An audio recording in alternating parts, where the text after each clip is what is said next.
So here now with more Tucker Carlson, host of Tucker Carlson Tonight. Grew up in California. Yes, I did. A lot going on in California. It's the leading indicator. They told him he was too brown to... Well, it's a race-obsessed party. I'm not surprised at all. I mean, ironically. No, that does not surprise me.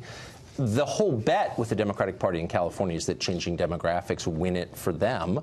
And they're right to some extent. Immigration has turned it from one of the most reliably Republican states to the most reliably Democratic state. The question now is about the economy. Can you have a state that is basically Latin American in its economic structure? A huge pool of poor people, a small group of rich people, no middle class. That's what California is trying. Its leaders are basically self-consciously pushing policies that result in that. Half of all Californians asked this week said they'd prefer to leave the state. A lot of them already have. What happens then when there are no sort of normal middle class, people making $95,000 left with kids? Like, that's actually where California is going. I don't know what happens.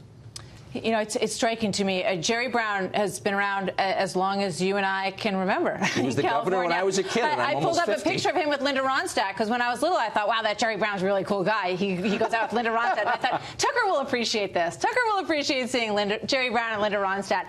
But, all the young people on our staffs, they look at pictures of Jerry Brown today, and they go, wow, who's the old guy who's the governor of California? Well, he is old. But he has made an indelible mark on the state over all these years. That sure. And now, it's the first time in 20 years that there's an open governor's race in California. And his father before him, Pat Brown. That's Edmund right. Pat Brown. Yeah. The funny thing is, this is how much the state has changed, is that Jerry Brown, whom when I was a kid was derided as Governor Moonbeam, supposedly planted opium poppies along the I-5. President Trump just called him that recently. Well, because he likes that kind of throwback. Like me, he's an older gentleman. He remembers that. He is now considered by my friends and relatives in California a moderating force. Compared to what is always the question. And so if you live in a state where Jerry Brown is considered sort of sensible and restrained, it tells you a lot. Looks like Gavin Newsom, the former mayor of San Francisco, is going to get it. Also pretty interesting, the same, not just liberal, but the same species of sort of pro-tech liberal will be running the state. I don't see anybody, and I talk to people in California a lot, in state politics at a prominent level who's concerned about the death of the state's middle class. They act like it's just not a big deal. But, the Venezuelan economic model doesn't work. In the end, it collapses. Yeah, you need a middle class to sustain an economy, and they're losing theirs.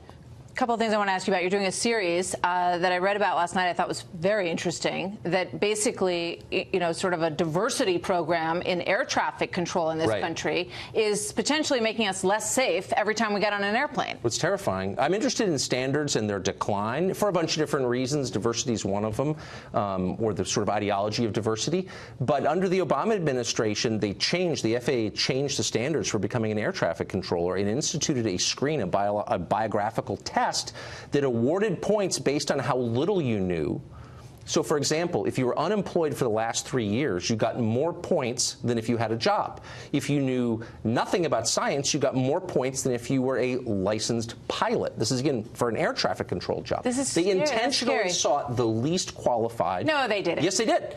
And we've proved it. We have the documents. Our reporter, Alex Pfeiffer, got them. And they don't deny it. I called over to FAA myself to say, can you explain this? How did this make us safer? Air traffic control is a big deal. It's a linchpin of our economy, for one thing. They couldn't answer that because they don't care. That's the point. They don't care whether it makes it safer. I mean, it's really hard to imagine. I mean, there are a few other areas, but when you look at those maps that show you how many planes are flying across the country at any given moment, it's really hard to imagine a more important job in some ways for safety in this country than the people who are watching the air traffic control. To award points to someone for failing in science and being unemployed for 3 years is insane. No one can defend it. And by the way, it's not just happening there. It's happening in a lot of other critical parts of American life. But the maintenance of standards, this is an impressive country because we can trust our air traffic control. We take that for granted. We shouldn't. And so it's worth fighting back against this stuff. The only thing that should be the most important is who's the best, right? Who's the best person at doing that job? Who's going to keep us safe as a sociology professor where you might be like, who cares really? It's just some dumb professor. Air traffic control. Who's on tonight? A number of people, including... When I'm done with my show and I can kick back and relax and go like, hey, Tucker's on. Hit the mini bar in my office. You're free to. Pamela Anderson is on our show, whom I don't know, but who's a much more interesting person than you might think and knows a lot of different people you wouldn't expect her to know, including Julian Assange, to whom she's very close. So anyway, I'm fascinating. Her in just a minute. Yeah, I'm interested to hear what she says. All right, we'll look forward to it. Thanks, Tucker. Thank you, Martha. Great to be here.